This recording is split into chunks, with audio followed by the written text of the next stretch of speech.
and gentlemen, welcome. My name is Peter Oluoch. Today's topic is this: the belief and the behavior of Warren Buffett, the billionaire investor. You see, what we are trying to do as Kenyans, or what I'm trying to do as myself, if you want to be rich, if you want to grow rich, you don't need to reinvent the wheel.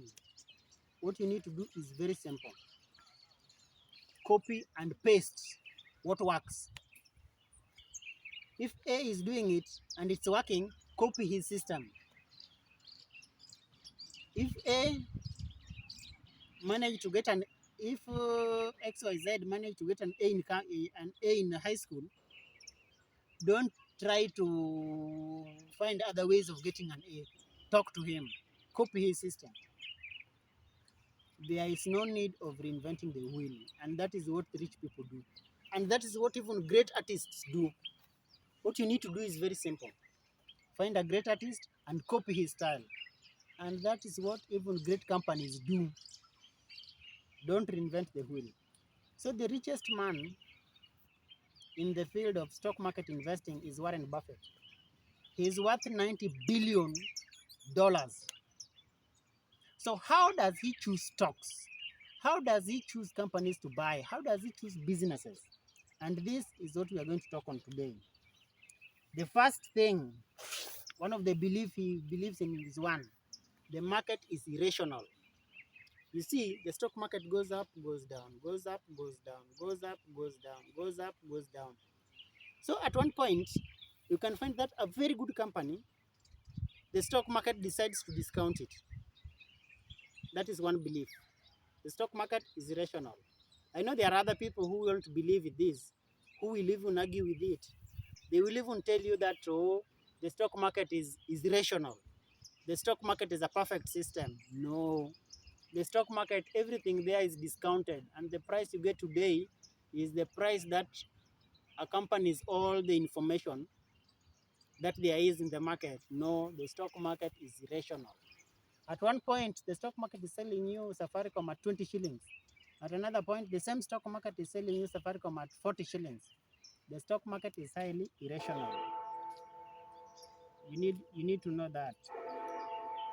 And the other thing, and the other belief, you need to have the ability to make predictions. Ladies and gentlemen, you don't need to have the ability to make predictions. As long as you can read the balance statements, as long as you can read the balance sheets of companies in the stock market, as long as you can buy stocks during times of problems, like now we have corona pandemic, many companies, their prices are down. So this is a good time to buy stocks, because you know what? After a while, these prices will be up. And also, next year we have elections. Many people are jittery. Oh, elections this, elections that. We may have problems. Now, when we have problems, that is a good time to buy stocks. Let me tell you an example. In the year 2008, 2009, Safaricom was selling for 8 shillings after it was listed in the stock market. The stock went down from 8 shillings to 2 shillings and 30 cents. 2 shillings and 30 cents. That was a perfect time to buy Safaricom. As I'm speaking to you today, Safaricom is 43 shillings. So ladies and gentlemen, the market is rational. One. Two, you don't need to be able to predict the stock market. Just buy stock market at bad times. You will always buy cheap. You will always buy discounted stocks at discounted prices. Another thing you need, and the third thing you need, buy great companies. How do you know a company is great? Because it's making consistent profit after profit, profit after profit, profit after profit.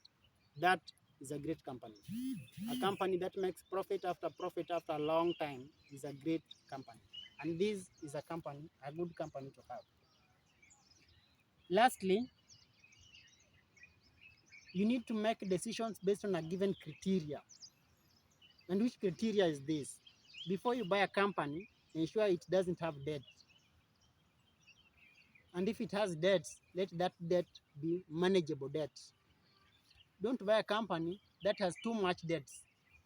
It can go under. And one of those companies that went under is Athi River Mining.